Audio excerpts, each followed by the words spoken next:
Hey, it's Mac with PriceActionTradingSystem.com, and it's Monday. It's April 14th. This will be our chart lesson for the day. And just looking quickly at the daily chart, you can see it looks like a range day. That's basically what we had was a range day. Um, we did trade higher. As you can see, we had a gap. We gapped open. Prices came back and filled that gap and then traded higher. We traded off the highs, and it looks like a down day, but we actually closed much higher. And so the market's still continuing to push higher, even though I would call you can see too as when we flip over, you'll see the volatilities. I wouldn't say necessarily the volatility is still a little high, but the volume has dropped considerably. So nothing like we were seeing, although we're still seeing really big signal bars, not quite as big, but the volatility has definitely lowered some. But let's flip over to the 2000 tick chart and we'll take a look at it and go through the trades and wrap this day up. Okay, you can see the chart here. You can see the range. I started out with the lows down in here, but as you can see, as we ended up making most of our touches here, so I adjusted a little bit. It still fits really nicely here, and we bounced here right before the close again, and this looks valid to me. And you can see this was the close from Friday, and we opened way up here at 8:30 this morning. So we had to come all the way back and fill that gap. We did it fairly quickly, even went a little bit further, and then got right back into the range lows and traded higher. And then we tested that low again, and then we made a higher low. This line would be the 5 o'clock close, so this is into the following day.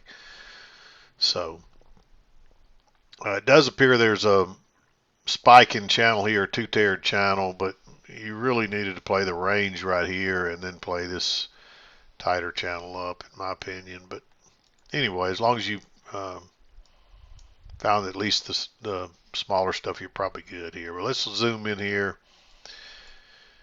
We didn't have any news today. This 7:30 a.m. is for tomorrow morning. We did have the noon a speaker there. I wouldn't pay too much attention to that. Let's see what happened at noon, just see if we did have any effect. Noon is right in here, so you can see it didn't really change anything. It was one, unless it was 1 o'clock when he said something. We did rally after that, but we took most of it back again, or actually all of it back. So I doubt that had anything to do with it, but generally these speakers, every now and then they'll throw a wrench into things by throwing you a curveball surprise, but very rarely will they make a difference. So I don't pay a whole lot of attention to those. You had to be patient this morning.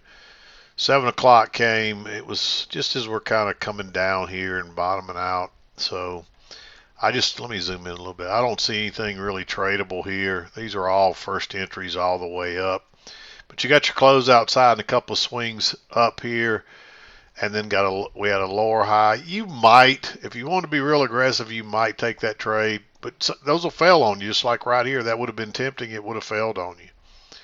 You're better off to wait on that lower high, and it comes right there, and still plenty of room back to the EMA. So I like that trade. It's not quite bullish enough to trade that on the engulfing bar, and most of you should leave that engulfing bar alone anyway. There was a second entry here, but you can't enter there. Notice the new low and then first entry and then second entry. You just can't enter into really a triple bottom across there. And you see it does come back before it goes lower. There's a hidden second entry here, and that signal bar would probably qualify if it was a decent entry. I didn't mark it, but it's a possibility. Maybe you take that hidden second entry. And if that doesn't make sense, don't worry about it. Just ignore that because it's very advanced. And most of you shouldn't worry about that type stuff anyway. But notice we finally got what it looks like to me a little overshoot. Let's just assume it's not an overshoot. Doesn't matter. We got the break here and we made a new low and then we rallied out of there.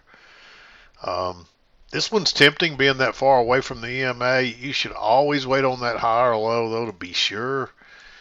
and we didn't really get one. We get a higher low, but it's way up here, and then we're just kind of chopping along here. You might argue, hey, there's a second entry short here. But if you took it, I'm not sure which way it broke lower first. It opens here, or I'm sorry, it opens here and breaks lower, I believe, and turns back up and goes out the upper side. So if you entered there, you got burned. But you don't have a break in new high, and you didn't make a new high till here. So that's when you could have gone short, and there's no setups. And the next thing you know, you got a triple test down here.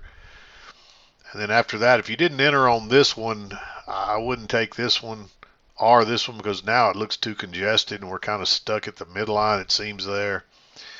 So just wait, and it does end up on this one taking off, but you just can't risk that. You get a close outside new high, and there's a second entry short there. Again, you're better off to wait on the lower high, but maybe you take that one.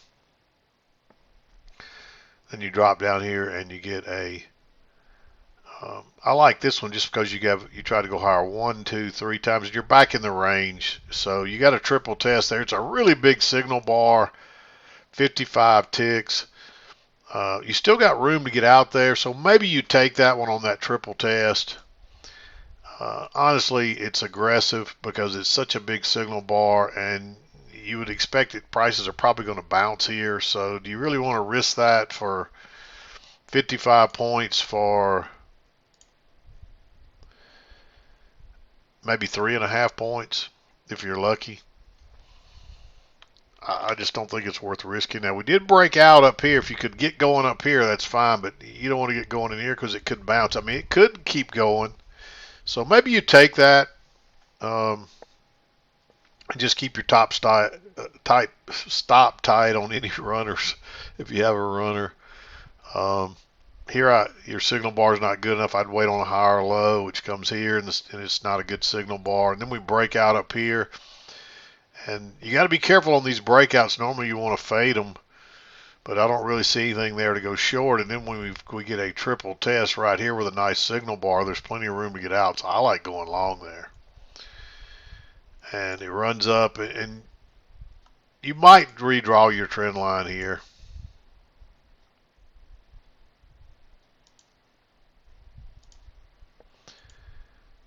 I think it's probably, you catch all of them more like that right there. That's what it looks like to me. And you get the close outside and new high, and then you get the lower high here. Either way, however you draw it, you get the lower high right here. I like going short right there just to ride it back to the EMA, and maybe it takes off. And then it drops back in the range, and you get a first entry and a second entry. It turns down right off that range high again. I marked this one green because it's not a perfect signal bar. Does that close in the lower 1/3? I'm not sure. But maybe you take that. You got to worry about this support too, but with it testing that range high a couple of times, you're probably going to go to the lower side. And we may just keep going lower as well. So because we broke out up here twice and failed, so they're trying to drive it on lower. There's a hidden second entry here, but you can't go short right into that support. It doesn't matter, it goes on lower, but you just don't want to do that. Then you're working up, close outside, new high all in one. I like going short there just because it's right off that key entry point too. Very bearish bar. There's actually a second entry here. Notice the new low, first entry, second entry. It looks more sideways, so that you could treat this like a failed breakout.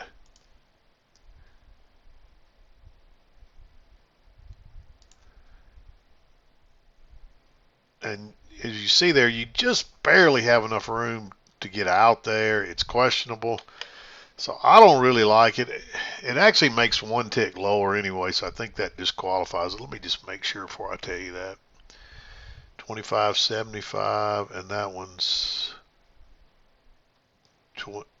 36 high. Yeah, this one makes a tick higher, so you can't use that one anyway. Sometimes when they're real close like that, maybe you take them, but I wouldn't take that. Turns out to be a nice move, but it just doesn't set up very well. and then we come back up and you get your close outside new high all in one right off that key entry point again. I think you have to take that. There's a hidden second entry there as well. It looks like a repeat pattern here. All the way down we kind of had that pattern, so just take it.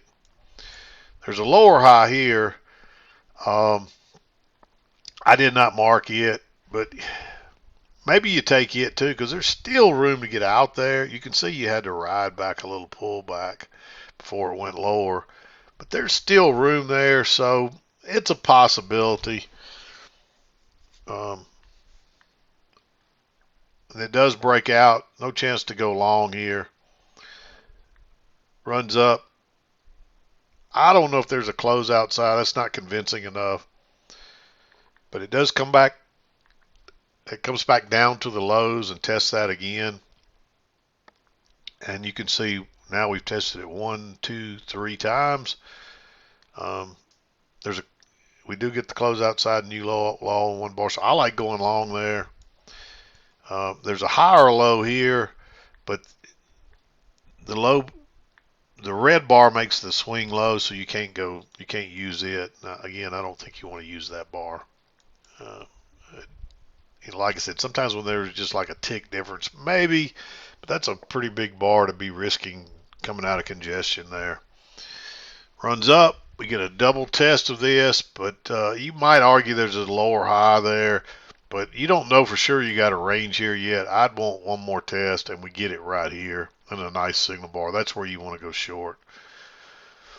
And then there's a lower high here, but I think it's moved too far. And of course it bounces down there. But this time you get a decent signal bar, makes the low, and so I like going long one tick above it, and you see it rockets off. It probably traps some shorts there. And then turns down. Nothing to short up there. And then we're just kind of stuck right here. But you can see that trend line holding right there. I don't see any entries. You don't want to come out of that congestion, enter out of that congestion anyway.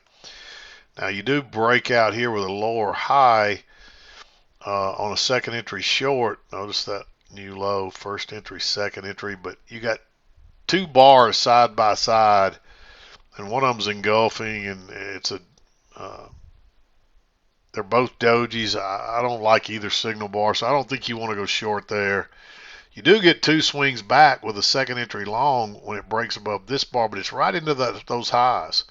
And you can see it struggles to go higher. And then suddenly you got a 1, 2, 3 triple test and a nice signal bar. I like going short there. And then suddenly we bounce down here, and you might argue that there's a triple test, which, I mean, I think there is. It's close.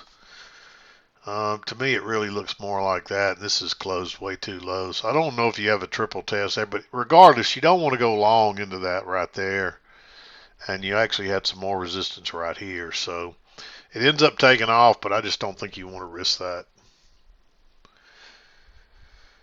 And there's a second entry long here, but that's an inside bar. Runs up. You get another first entry, another second entry here. This broke lower and turned up, and that's a fairly bearish bar, but that looks too congested, so you don't want to be entering that on the engulfing bar. And then you got another engulfing bar here. Just let that go. Don't mess with that stuff. You're just going to end up regretting it. Now we do run up. We get a second entry short. I believe this was the break, and I'll move to a new high, and then we turn down. But I don't see anything there before we go into the 2:30 hour that I would risk an entry on. So I would say just sit tight after that. And there it is again. We'll back out so you can see it again. You can clearly see the range. Your support's down here, resistance up here, and we tried to go higher here, but we couldn't even get back up to the highs. So when we turned back down again, so there's still a bearish. There's still a bearish tent hanging over this market. Looking at the daily, it looks like, you know, we're trying to get back into get out of the we are out of the oversold territory. Now, so it could go lower again if the market really wants to. There's nothing that would say it couldn't. Let's go back to that daily chart one more time before we wrap this up. Okay, here it is. We'll zoom in a little bit. I mean, you can see we're back into the envelope again. So we're on the lower end, back still kind of down here. We're oversold, but we're nothing like we were. So we could trend lower again. My guess is we're going to try to continue to push higher here. We might work sideways for a bit, but I just think we're overdue for a rally. It's possible or not, but that's just my thinking. So regardless, we're just going. You never trade what you think. You always trade. There's nothing wrong with anticipating what the market might do by reading the chart. That we do that. But in the end, we only trade based on what we see. So don't get caught up thinking we have to go higher, because we may not. People ask me about the daily chart, and the problem is it moves at a snail's pace. So it's hard to know what's going to happen here. We're going to go higher or what? You can get 2 or 3 or 4 bars in 10 or 15, 20 minutes on the 2000 tick chart and make a quick decision. But when you get here and it's making 1 bar per day, sometimes you have to wait several days before you really know what's going to happen. But to me, it looks like we've got the path of least resistance is still up, although we could still go lower. We'll see what happens from here, but I'm going to wrap it up. We'll be back again tomorrow. I'm done for today. This is Mac with PriceActionTradingSystem.com, and we'll see you next time.